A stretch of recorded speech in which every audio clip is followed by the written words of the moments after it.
The moment I took that microphone from my husband's hand, I knew 100 people were about to witness the performance of his life, just not the one he rehearsed. My name is Elena Marsh. I'm 49 years old, and 3 weeks before my 25th wedding anniversary, I woke up in the middle of the night to the sound of my husband whispering behind our bedroom door. His voice carried that strange, electric excitement you hear in someone planning something big, something they think is brilliant. I lay there in the dark, every muscle frozen, listening to fragments of a conversation that would unravel my entire world. "We have to time this perfectly," my husband Victor was saying into his phone. "She can't suspect anything. Not until it's too late." The voice on the other end was his mother, Judith. Even through the door, I could hear her cold, satisfied tone. "Of course not, darling. She's never been the sharpest, has she? This will be seamless." My chest tightened. What were they planning? And why now? Just weeks before we were supposed to celebrate a quarter-century together. The hardwood floor creaked as Victor ended the call and slipped back into bed. I squeezed my eyes shut, forcing my breathing to stay steady. He settled beside me, but his body was rigid, restless. He wasn't sleeping. He was scheming. The next morning felt like walking through a stage set. Everything looked normal, but nothing was real. Victor was suddenly affectionate in a way that felt rehearsed, mechanical. "Elena, sweetheart," he said, kissing my forehead as I poured coffee. He smelled like expensive cologne, the kind he only wore for important meetings. "I was thinking we should really go all out for our anniversary. Book somewhere incredible. Make it a night no one will forget." I looked up at him. In 25 years, Victor had never once been enthusiastic about celebrating us. I planned every birthday, every Valentine's Day, every milestone while he showed up and criticized the details. This sudden eagerness sent ice through my veins. "Sure," I said carefully. "Whatever you think is best." He smiled, but it didn't reach his eyes. Then he rushed off to work, leaving his phone on the kitchen counter. The screen lit up with a notification. A calendar reminder. Call her at 10:30 a.m. "Victor," I called out casually, wiping down the counter. "Who's are in your contacts?" He froze in the doorway. For just a second, I saw panic flash across his face. Then he recovered, smoothing his expression into something neutral. "Oh, Robertson. A consultant from the Boston office. Just a work thing." A lie. I knew my husband's tells after 25 years. When he lied, his jaw tightened and he wouldn't look directly at me. Both were happening now. "I see," I replied with a smile. But inside, my heart was pounding. Once he left, I stood at the window overlooking our street in Richmond, Virginia, watching the autumn leaves tumble across the pavement. 25 years. We'd met in college when I was studying finance, and he was climbing the corporate ladder. We married young, believing in forever. We'd wanted children desperately, but it never happened. The doctors found no medical reason, but the miracle just never came. Victor took it harder than I did, especially after his mother started making passive-aggressive comments about carrying on the family name. Eventually, we accepted our childless life. We threw ourselves into careers, travel, building something together. But somewhere along the way, the foundation cracked. I just hadn't realized how deep the fracture went. A knock at the door pulled me from my thoughts. Judith Kane stood there with her signature icy smile, the one that never touched her eyes. "Elena, dear," she said, sweeping past me into the house without waiting for an invitation. "How are the anniversary preparations coming along?" Judith had never once called me her daughter in 25 years of marriage. It was always Elena, dear, with that thin veneer of politeness covering complete indifference. "We're working on it," I said, leading her to the living room. "Good, good," she replied, her eyes scanning the room like she was appraising it. I knew that look. It was the same one she'd given me for 2.5 decades, silently measuring me against her mansion in the suburbs and finding me lacking. "You know, Elena, I've been thinking about the future. Victor isn't getting any younger. He's 52 now, and well, since there are no children to think about, perhaps it's time to consider estate planning." My stomach dropped. "Estate planning? Just a precaution," she said breezily. "My nephews, Maxwell and Thomas, are such good boys. They're studying, working hard. If something were to happen, it would be a shame for everything to just vanish into legal fees and government coffers, wouldn't it?" I set my teacup down slowly. "And what does this have to do with me?" "Oh, nothing troubling," Judith said with a wave of her hand. "I'm just curious. Where do you keep the property documents? The deed to this townhouse? Just in case, you know. It's good to know where things are. There it was. The real reason for her visit. She wanted to know where the papers were, probably to figure out how to take them from me. They're in the safe, I said flatly. Why do you ask? Just thinking ahead, dear.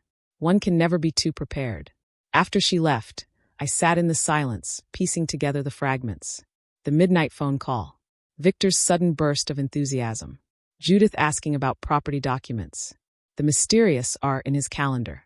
Something was coming, and I needed to know what. I went to Victor's laptop. For 25 years, he'd used the same password. The date we first met, October 14th, 1999. I typed it in. Access denied. My heart started racing. He'd changed it. In a quarter century, he'd never felt the need to hide anything from me. I tried his birthday. Nothing. I tried his mother's. Nothing. Then, on a hunch, I tried our wedding date in reverse. It worked. The browser history opened, and what I saw made my stomach turn. How to file for divorce with shared property. Spousal rights and asset division. Legal strategies for keeping real estate in divorce. He'd been researching all of this for the past 2 weeks. My hands trembled as I scrolled through page after page. How to protect assets during separation. Legal loopholes in property division. How to minimize spousal claims. My phone buzzed. It was my friend Trisha. Elena, I don't know how to tell you this, she said, her voice tight with urgency. I just saw Victor at a jewelry store in Short Pump Town Center. He was with a woman. Young, maybe early 30s, blonde, very done up. They were looking at rings. She was all over him, Elena. Holding his arm, kissing his cheek. I'm so sorry. What did she look like? I asked, my voice barely a whisper. Thin, blonde, expensive clothes. She had this hard look about her, you know? Like she knew exactly what she wanted and how to get it. Thanks for telling me, I said quietly. But nothing was okay. Nothing at all. That evening, Victor came home with roses and a box of artisan chocolates. For my beautiful wife, he said, kissing me on the lips. My one and only. One and only. The irony was suffocating. Victor, we need to talk, I said, looking him straight in the eye. About us. About our future. He tensed, just slightly, but I caught it. Talk about what? Everything's fine, isn't it? The anniversary is next week. All our friends will be there. Let's not get heavy with serious conversations right now. We can talk after. Okay, after. That meant something big was planned for the anniversary itself. He wanted an audience for whatever he was about to do. Okay, I said, pretending to accept it. After the party. But inside, I felt something cold and sharp settling in my chest. After 25 years, I knew my husband. He was planning something calculated, something involving his mother and probably a lawyer. What Victor didn't know was that I had something he'd forgotten about. Something that was about to turn his entire plan to ash. And I wasn't going to tell him a thing. The next morning, I woke with a knot of dread in my stomach, like I was living in the aftermath of a tragedy I hadn't fully processed yet. Victor left early, claiming he had meetings. I watched him go, knowing exactly where he was headed. At 10:30 a.m., the landline rang. Victor had left his cell phone on the kitchen counter, face down. I didn't answer, but the voicemail picked up automatically. V, it's Mom. I spoke with Mr. Rodriguez. Everything is in place. The key is making sure she doesn't see it coming until the very last second. Call me when you're free. Rodriguez. Not Robertson. The pieces clicked together with sickening clarity. I walked over to Victor's phone. It needed a passcode. I tried the date we met. Nothing. I tried Judith's birthday. Nothing. Then, on instinct, I tried March 15th. International Women's Day shifted by a week. It unlocked. The messages told me everything. Rebecca, my love, just a little longer. After the anniversary, it's all going to be resolved. The townhouse will be ours. The response. V, you promised we'd be together by Christmas. I'm tired of sneaking around. His reply. Baby, everything is going according to plan. Mom has taken care of the details. Rodriguez says if we handle this right, she'll only get half. I keep the townhouse. I sank into a chair, my hands shaking. They were planning my life like I was a piece of property to be liquidated and divided. Victor, his mother, the lawyer Rodriguez, and this woman Rebecca, all tangled in a conspiracy where I was nothing but the target. I scrolled further. Hey Mom, are you sure the townhouse deed is in both our names? Maybe we got lucky and it's just mine. Judith's response. Son, I saw the paperwork when you bought it. Both names are on there. But Rodriguez says there are ways around that. The important thing is getting her to sign the waiver. Victor again. And if she refuses? Judith. She won't refuse. Not after what we're planning to do at the party. She won't have any choice. What were they planning to do to me? My throat tightened with rising panic. Without hesitation, I forwarded the most damaging messages to my own phone, then put Victor's phone back exactly where I'd found it. I needed help. I needed a plan. I called Maya Torres, my college roommate who'd become a family law attorney. We hadn't spoken in months, but our friendship had always been solid. Elena, she answered, surprised. It's been forever. What's going on? Can we meet today? I asked, trying to keep my voice steady. I need legal advice. Of course. Come by my office at 5. We'll talk. Maya's office was downtown in a sleek high-rise. She hugged me when I arrived, but her expression shifted when she saw my face. Sit down. Tell me everything. I took a deep breath. Let's say a friend of mine is in trouble. Her husband wants a divorce, but he's hiding it. It looks like he's setting some kind of trap. Maya studied me for a long moment. Elena, are we really talking about a friend here? I was silent. Then I told her everything.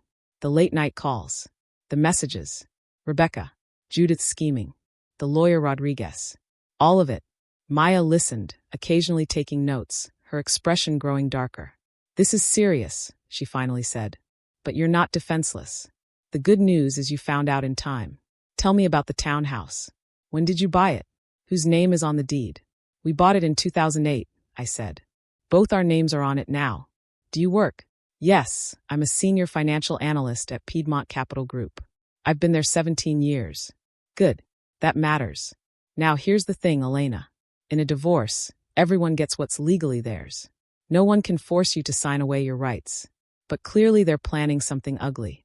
Some kind of public humiliation. Maybe an accusation designed to break you emotionally, so you'll just give in. You need to be ready. How do I prepare? Gather evidence. Screenshot everything.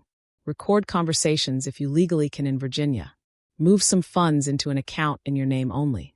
And most importantly, don't let them know you know. Let them think they still have the upper hand. For the first time in days, I felt something like hope. I had a strategy. I had backup. Thanks, Maya. What do I owe you? She smiled. Nothing. Friends don't charge friends. Just keep me updated. And remember, no matter what happens, you're not alone. I drove home with renewed determination. But what I found when I got there told me the war had already escalated. Victor was standing by the hallway mirror, adjusting his collar. You look a little worn out, don't you think? He said without looking at me. I mean, I'm not trying to be cruel, but Elena, you've really let yourself go. Turning 50 isn't the end of the world, but you need to take care of yourself. Go to the gym, see a dermatologist, do something. I saw Trisha's daughter yesterday.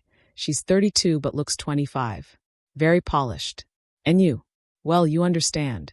He was comparing me to younger women, setting the stage to justify what he was about to do. I have a work thing tomorrow, he announced suddenly. Saturday, but it's going to take all day.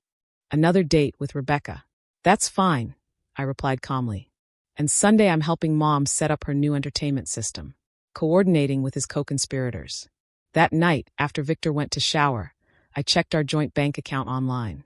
In the past month, $32,000 had been withdrawn in multiple transactions. Gifts for Rebecca. Payments to Rodriguez. God knows what else. All with our shared money. A bitter laugh escaped me. They were using my own money to orchestrate my destruction. But then I remembered the letter that had arrived a week ago from a law firm in Oregon. My Aunt Miriam, my mother's older sister, had passed away. She'd never married, never had children. She'd left her entire estate to me, her only niece. A condominium in Portland valued at $850,000. A brokerage account worth $620,000. And a rental property in Scottsdale, Arizona. Total value, over $3.2 million. I hadn't told Victor. I'd wanted to surprise him on our anniversary. Now that inheritance was my lifeline. I opened my laptop and began researching how to claim the inheritance, transfer the funds to a personal account, and legally protect myself from the people who saw me as nothing more than an obstacle. Victor thought he held all the cards, but the game was just beginning. Monday morning, I drove to see Mr. Callahan, the real estate attorney who'd handled our townhouse purchase years ago. Elena Marsh, he said warmly when I entered his office. It's been years. How's Victor? Mr. Callahan, I need your help, I said, sitting down. And it has to stay completely confidential. His expression turned serious. I'm listening. Do you remember our townhouse on Grove Avenue? You handled the closing in 2008. Of course. Beautiful property in a prime location. Do you recall where the down payment came from? Who actually purchased it first? He frowned, pulled an old file from his cabinet, and flipped through it. Here it is. Interesting case, actually. The initial funds came directly from your parents' account. According to the gift deed, you were listed as the sole recipient. Victor was added later, after you married, as a spouse. My heart pounded. So legally, it's a premarital asset? Technically, yes. Your parents gifted it to you before Victor's name appeared on the title. In a divorce, that could be significant. He'd only have a claim if he could prove he invested substantially in renovations or improvements. Victor had never spent a dime on the townhouse. I'd paid for everything. Could you prepare documentation proving this? I asked. Absolutely. Come back Wednesday afternoon. I'll have it ready. Leaving his office, I felt a surge of power I hadn't felt in weeks. I was no longer the victim in their story. I was the one holding the cards. When I got home, a courier was waiting with a thick envelope from Oregon. The final paperwork for Aunt Miriam's estate. I read through it carefully with the help of the summary letter. A Portland condominium worth $850,000. A brokerage account with $620,000. The Scottsdale rental property generating $3,500 monthly income. More than $3.2 million total. I sat down in the living room, letting it sink in. I was now a wealthy, independent woman. But Victor couldn't know. Not yet. My phone rang. It was Victor, his voice artificially cheerful. Elena, sweetheart, I've been thinking. What if we really make this anniversary celebration something special? Invite everyone, colleagues, friends, the whole circle. Really show them what a strong marriage looks like. Show them. The words made my skin crawl. He wanted an audience for my humiliation. Isn't that expensive, Victor? Don't worry about the money, he interrupted. It's already taken care of. I've reserved the ballroom at the Jefferson Hotel. We can have 100 guests. Everyone needs to see how perfect we are together. 100 witnesses to my destruction. Whatever you think is best, I said quietly. Perfect. I have meetings with some partners this afternoon. We'll talk tonight. Partners. Right. That afternoon, Judith showed up with a gift bag. Elena, dear, she said in that syrupy voice. This is for you. A little pre-anniversary present. Inside was a business card. Rodriguez and Associates, Family Law, Divorce and Property Division. With a handwritten note. Complimentary consultation anytime you need. The audacity was breathtaking. They were giving me a consultation with the very lawyer plotting against me. How thoughtful, I said, my voice flat. I worry about you, Judith said. You never know what the future holds. It's good to be prepared. After she left, I searched through Victor's jacket and found another copy of Rodriguez's card with notes scribbled on the back. Asset concealment strategies. Emotional leverage tactics. Victor came home late that night, reeking of expensive perfume and carrying a giddy energy. Everything's in place, he said, pulling me into an embrace I didn't want. The hotel, the caterer, the guest list. It's going to be unforgettable. He was right about that, just not in the way he imagined. Victor, what cologne is that? I asked. That's not yours. He hesitated. I got in the elevator with someone from the office. You know how perfume clings. Another lie. By the way, he continued, moving toward the window. At the anniversary, I'm giving a special speech. About our journey and our future. What future? I asked carefully. You'll see. It's a surprise. That night, I couldn't sleep. Around 1 a.m., I heard murmuring in the hallway. Victor was on the phone again. I crept to the bedroom door and listened. Mom, everything's perfect. The hotel's booked. Guests confirmed. After the toast, it all happens. You're sure she doesn't suspect? Judith asked. How could she? She's always been naive, trusting. Even now, she believes everything I tell her. And if she refuses to sign the papers, she'll sign. After what I say to her in front of everyone, she'll have no choice. Everyone will see what she really is. Then she'll go straight home where Rodriguez will be waiting with the documents. Quick, clean, no drama. And Rebecca knows the plan? Of course. She's even coming to the party. I'm introducing her as my new project coordinator. I want my colleagues to meet her. You're ruthless, Victor. I'm practical, Mom. 25 years was enough. I deserve happiness too, even if it's at her expense. I slipped back into bed, my mind racing. Rebecca was going to be at the party. She'd witness my humiliation, then step into my life like she'd earned it. That's what they thought. The next morning, I went to the bank and opened a personal account. I transferred half the joint savings, $28,000. If Victor wanted to keep spending on his mistress, he could do it with his half. Then I went back to Mr. Callahan and picked up the documentation proving the townhouse was mine before the marriage. Next, I stopped by my office. Mr. Patterson, I said to my boss, can I speak with you privately? Of course, Elena. Is everything all right? I'm entering a difficult personal situation. A divorce. I wanted to let you know ahead of time that it might get messy, but I promise my work won't be affected. He frowned. I thought you and Victor were solid. You even invited me to your anniversary. That's exactly why I'm telling you. Things aren't what they seem. I just need to know I have your support. Elena, you're the best senior analyst we've had in over a decade. Whatever happens in your personal life, your position here is secure. That night, while Victor was at another meeting, I laid out all the documents. The Oregon inheritance papers, the bank statements showing my new personal account, the proof that the townhouse was legally mine before marriage. Tomorrow was the anniversary. Victor thought he was delivering the killing blow. He had no idea he was walking into an ambush. I put all the papers in a leather folder and smiled. For the first time in 3 weeks, I felt something close to peace. Thursday morning, I went to a notary to formalize the Oregon inheritance documents. The notary, an older woman with kind eyes, reviewed everything carefully. Your aunt was a remarkable woman, she said. Very organized, very thorough. Everything's in order. The accounts will be accessible within 5 business days. I thanked her and left, feeling the weight of financial security settling over me like armor. That same afternoon, I went to check on the anniversary party arrangements at the Jefferson Hotel.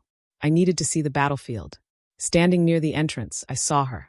A young blonde woman in an expensive designer coat, talking animatedly on her phone.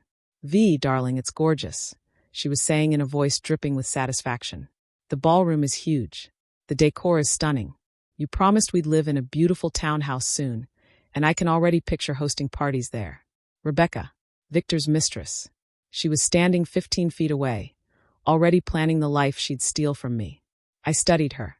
Pretty early 30s, perfectly styled hair, manicured nails, designer everything. But her eyes were empty, calculating. There was no warmth there, just ambition. "Of course tomorrow will be difficult," she continued into the phone. "But you said after your speech she'll understand. And I'll be there as your project coordinator. It's kind of romantic, isn't it? Romantic. Publicly destroying your wife is romantic." I walked past her toward the event coordinator's office. Rebecca didn't even glance at me. I was invisible to her, just some middle-aged woman who didn't matter. Tomorrow I'd matter. The event coordinator, a cheerful woman named Patricia, greeted me warmly. "Mrs. Marsh, your husband already paid for everything. The ballroom's ready for 100 guests. Premium catering, live quartet, full open bar." "How much did all this cost?" I asked. "With everything included?" $47,000. Your husband wanted the absolute best. $47,000 to humiliate me in public. Can I see the ballroom? Of course. The space was breathtaking. Vaulted ceilings, crystal chandeliers, floor-to-ceiling windows overlooking the city, pristine white linens on every table. The stage at the front had a professional microphone setup. Everyone would have a perfect view of the spectacle Victor planned. "Where will the speeches be given?" I asked. "Right here, center stage," Patricia said. Mr. Marsh specifically requested the microphone be positioned so everyone in the room could hear clearly. Of course he did. Maximum visibility for maximum humiliation. I drove home, my hand steady on the wheel. At the townhouse, Victor was pacing with papers in his hand. "There you are," he said, quickly shoving the papers into a drawer. "Where were you?" "Checking on the party." "It's impressive." "You think so?" "Not too much. $47,000 is a lot for one night, Victor." He waved dismissively. "The money's there. Don't worry about it. What matters is the impression we make. The impression, or the spectacle. That evening, Judith arrived, vibrating with excitement. "Victor, darling, are you ready? Did you practice your speech?" "Every word, Mom. It's going to be perfect." She patted his arm. "Your speech will be powerful. Everyone will understand why you're making this choice." This choice. My husband was choosing another life, another woman, and planning to announce it like a corporate merger.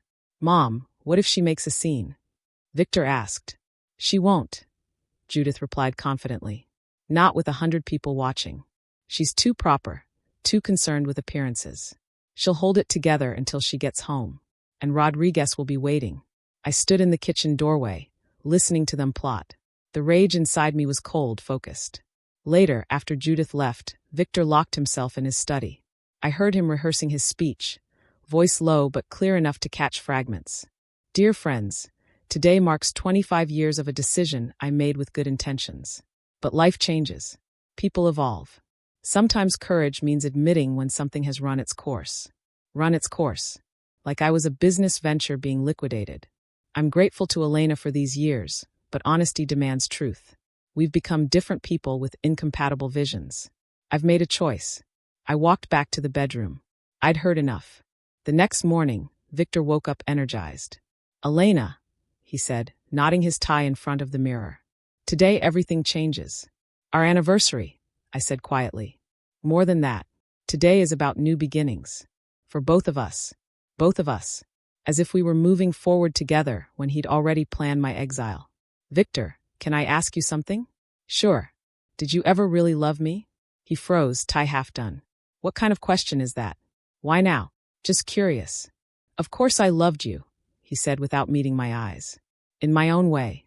In his own way. Like you love a reliable appliance that served its purpose. "I understand," I said. The rest of the day, Victor was a whirlwind of phone calls, checking details, barking orders. By evening, he was visibly nervous. "Are you ready?" he asked when I emerged in an elegant navy dress I'd bought specifically for this night. "Ready. Then let's go. It's time for everyone to know the truth." The truth. I picked up my purse where the folder of documents waited. Yes, time for the truth. We drove in silence. Victor's fingers drummed anxiously on the steering wheel. I watched the city lights blur past the window. 25 years ago, we'd ridden in silence to the courthouse to get married, both of us nervous and excited. That silence had been full of hope. This silence was the calm before detonation. "Elena," Victor said as we pulled up to the hotel. "No matter what happens tonight, I want you to know I hope you find happiness." Hope I find happiness. The cruelty of those words made me want to laugh. "Thank you, Victor," I replied with a serene smile. "And I hope you get exactly what you deserve." The ballroom at the Jefferson Hotel was stunning. 100 guests filled the space, dressed in cocktail attire, champagne glasses in hand. White roses and gold candles decorated every table. A string quartet played softly in the corner. At the head table sat the guests of honor. Me and the man who'd spent 3 weeks plotting my destruction. I smiled and accepted congratulations, playing my part perfectly. But inside, I was counting down. "Elena, you look radiant," said Simone, a colleague from work. 25 years together. That's so rare these days. "Yes," I said, glancing around the room. "Very unexpected. All of it." In the corner near the bar, I spotted her. Rebecca, Victor's mistress, introduced to everyone as his new project coordinator. Young, polished, expensive dress, laughing at something a colleague said. She looked comfortable, confident, like she already belonged. "Victor Marsh, congratulations on your milestone," said Mr. Douglas Chun, the CEO of Victor's company, shaking his hand.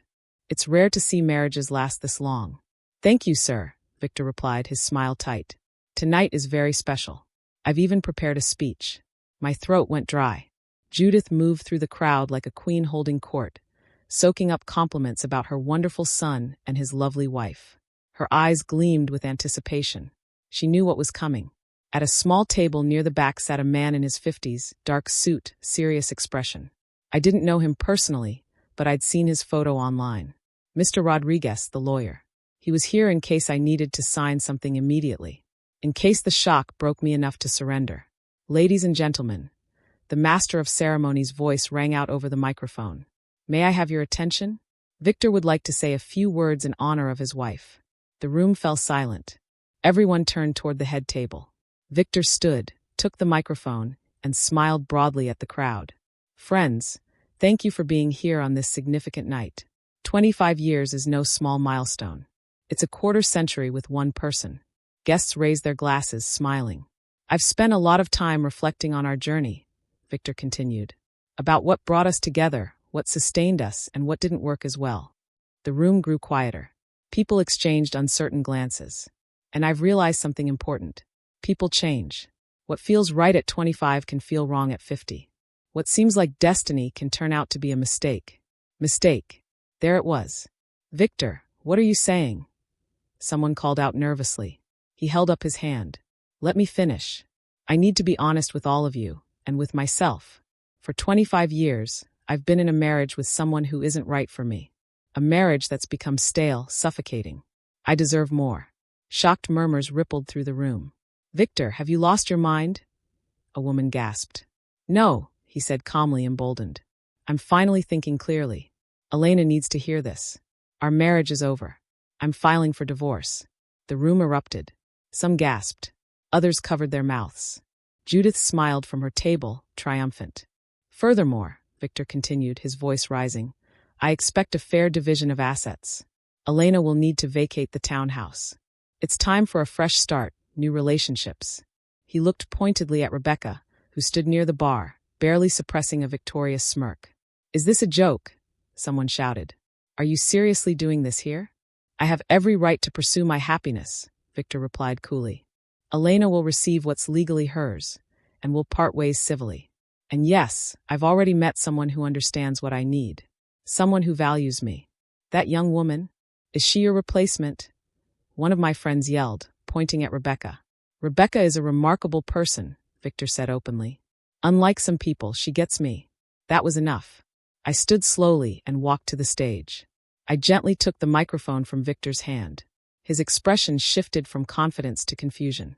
Thank you, Victor, I said in a quiet, measured voice. Very honest. The room went silent. Everyone expected tears, screaming, a breakdown. They expected me to run. You know, dear friends, I continued, my voice steady, Victor is right about one thing. Enough pretending.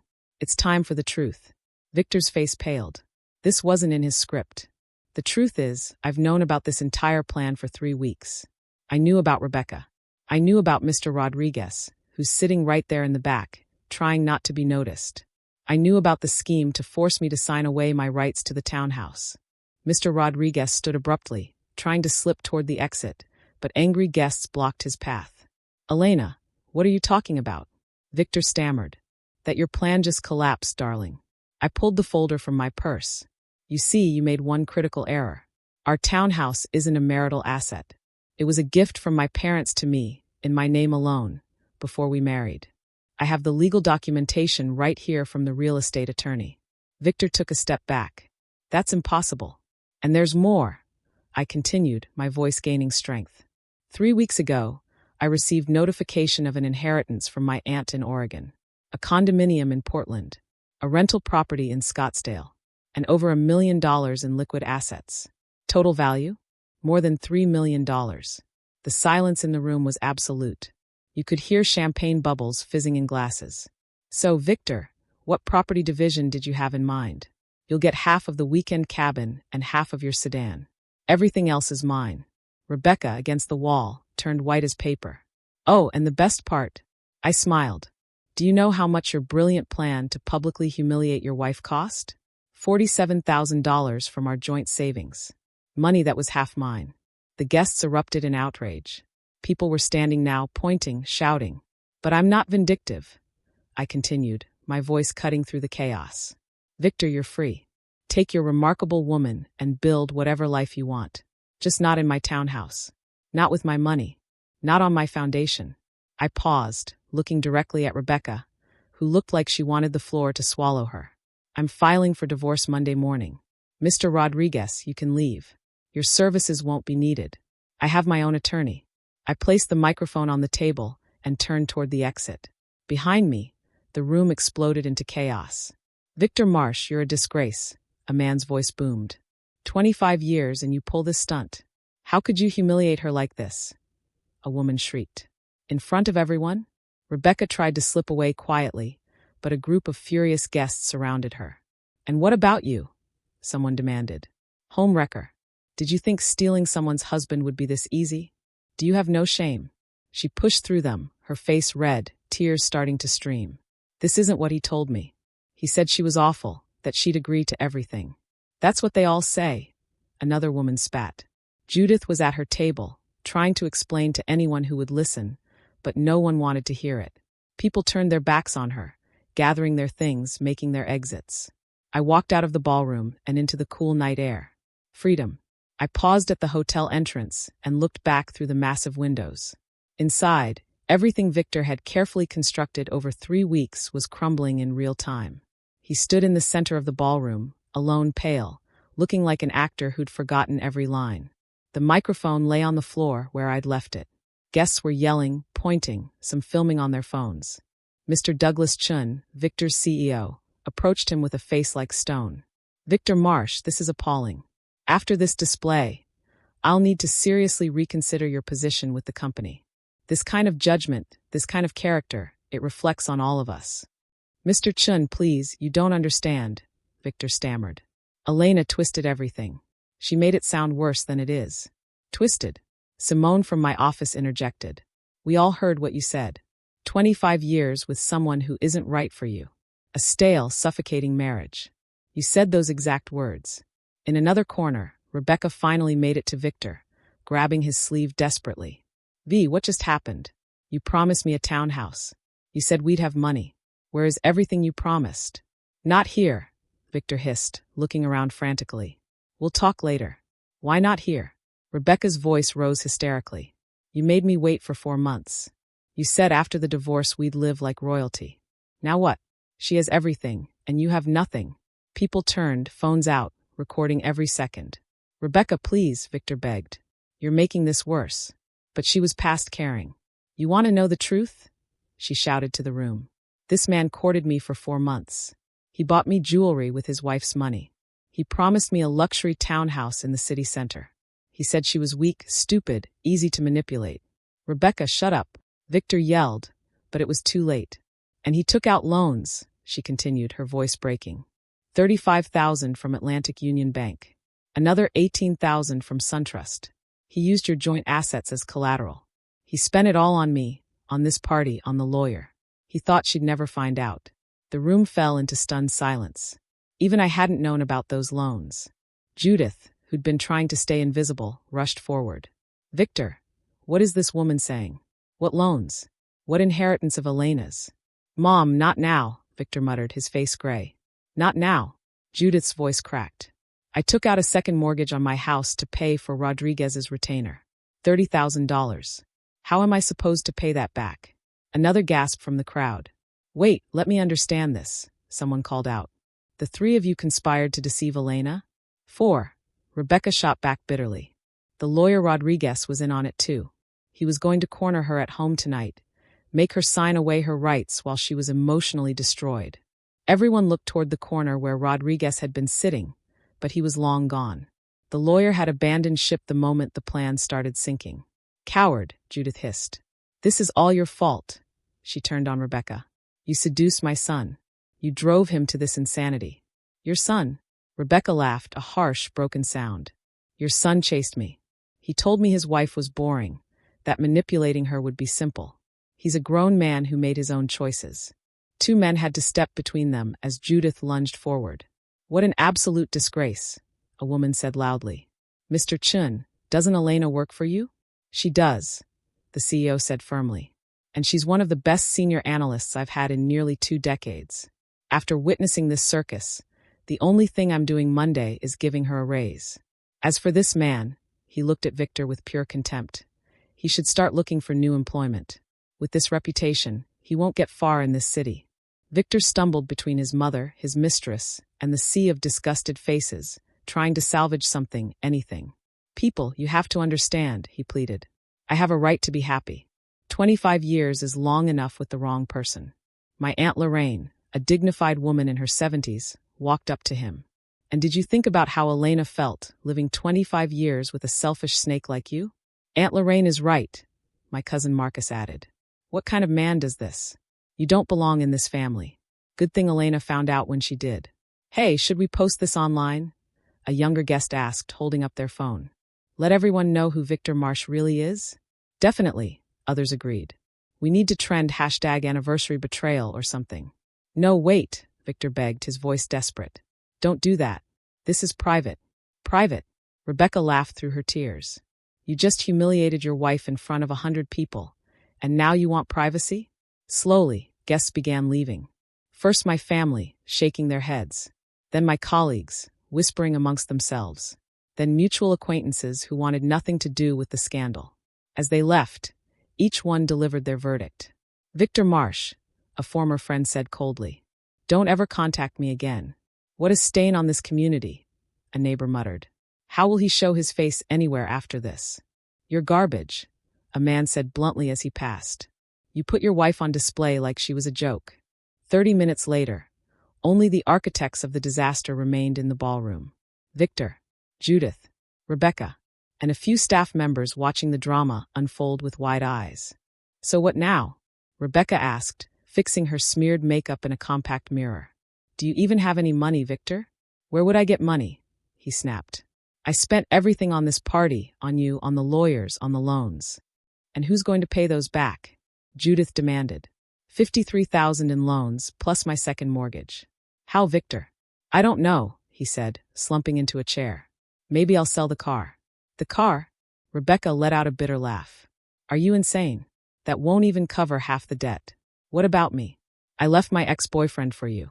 I burned bridges. I don't know what you want me to say, Victor repeated helplessly. Judith sat down, her face in her hands. I'm 71 years old. I might lose my house because of your foolishness. Rebecca stood, smoothing her dress, picking up her designer purse. You know what? I'm done. Both of you are utterly useless. Victor, don't call me. Don't text me. Consider whatever you spent on me a payment for this life lesson. She walked toward the door, then stopped and turned back. Your wife is a strong woman. A smart woman. It's a shame I only realized that tonight. Those are the women who deserve respect, not whatever this was. The sound of her heels echoed as she disappeared into the hallway.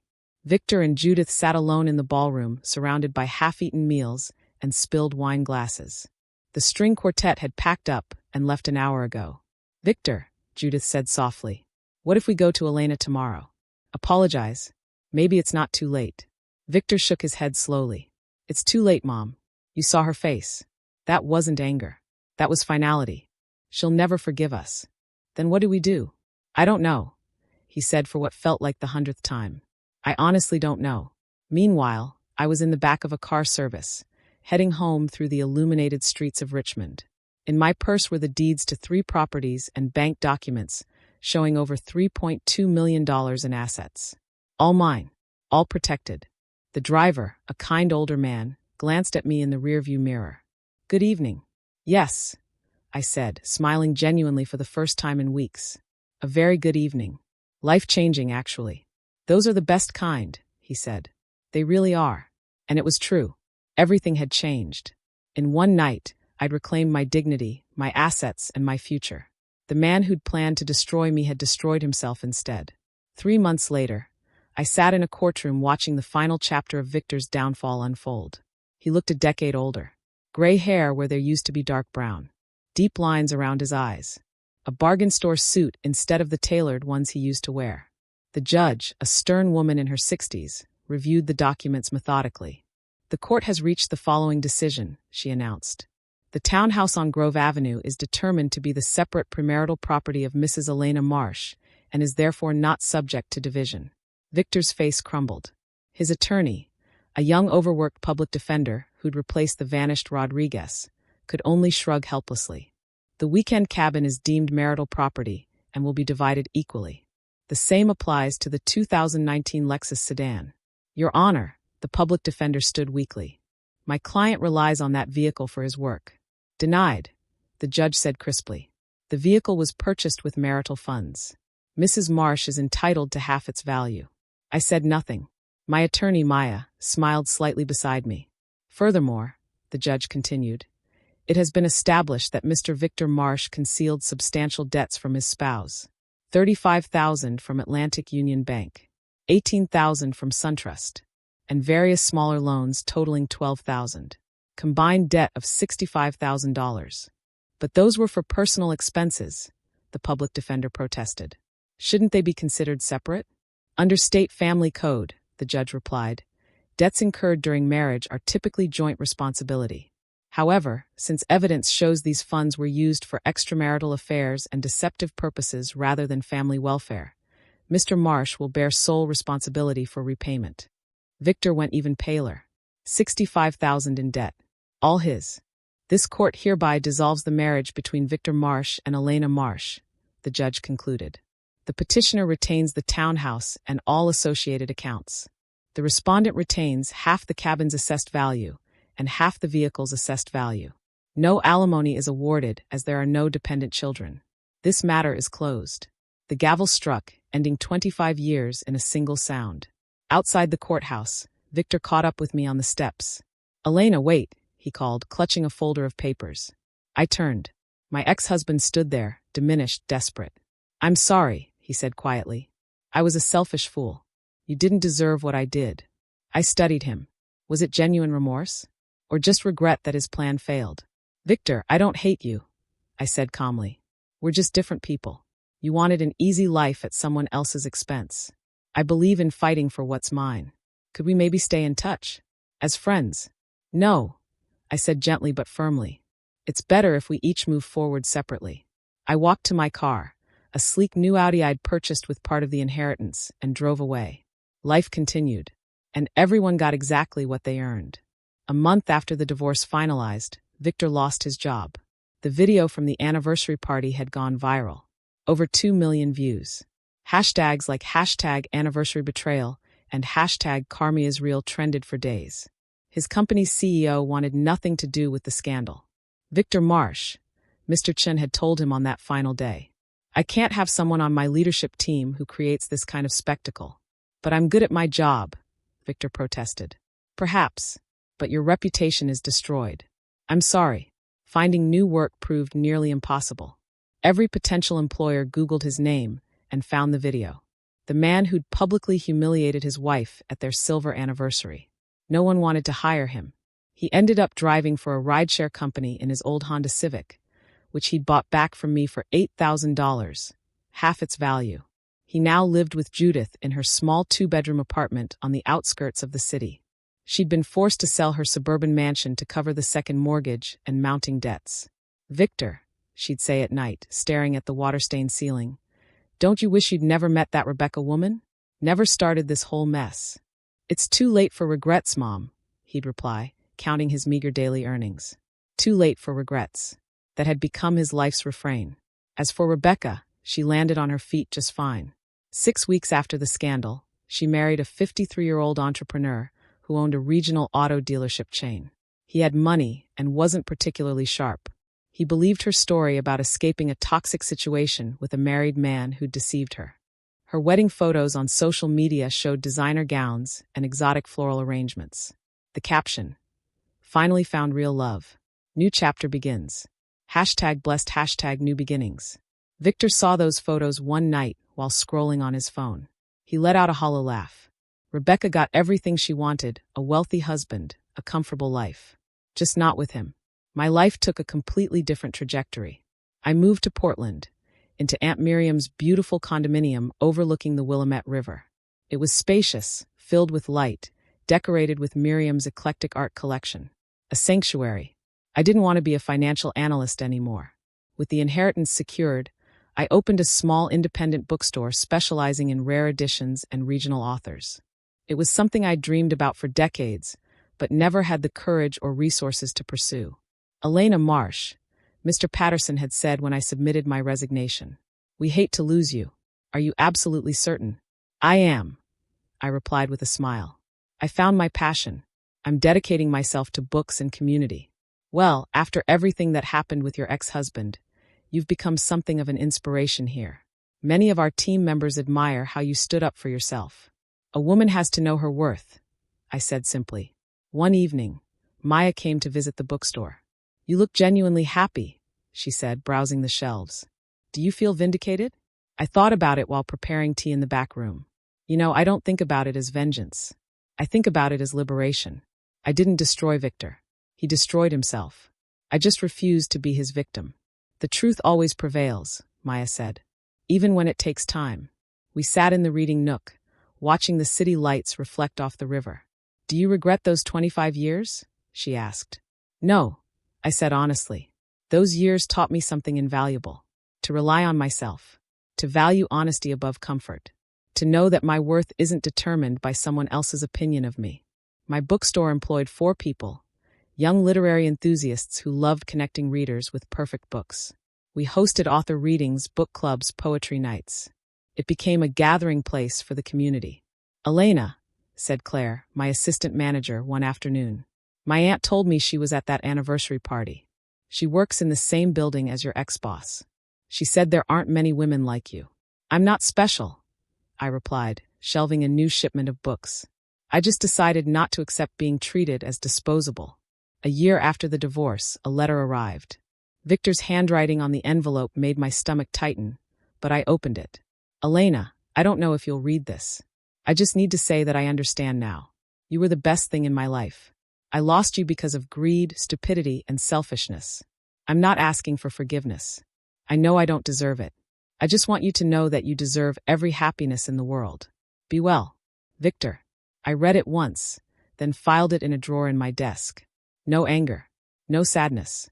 Just a memory of a life I'd left behind. That evening, I stood on my balcony with coffee, watching the sunset paint the sky in shades of orange and pink. Portland stretched out before me, full of possibility. Music drifted up from a street performer below. The air smelled like summer rain and blooming jasmine. I was free, financially independent, doing work I loved. And for the first time in decades, I felt genuinely, completely happy. Across the country, Victor drove his rideshare through Richmond streets, picking up passengers, thinking about how someone can lose everything in a single night of arrogance. Because the truth always wins over lies, even when it takes a while to arrive. And karma doesn't forget. It just waits for the perfect moment to deliver exactly what you've earned. Justice isn't always loud. Sometimes it's quiet, patient, and devastatingly precise. Sometimes it's a woman standing on a stage, taking back her microphone, and calmly dismantling 25 years of being underestimated. Sometimes revenge isn't about destroying someone. It's about refusing to let them destroy you. And that night at the Jefferson Hotel, in front of 100 witnesses, I learned that the most powerful thing you can do isn't to seek vengeance. It's to simply tell the truth and let it do the work for you.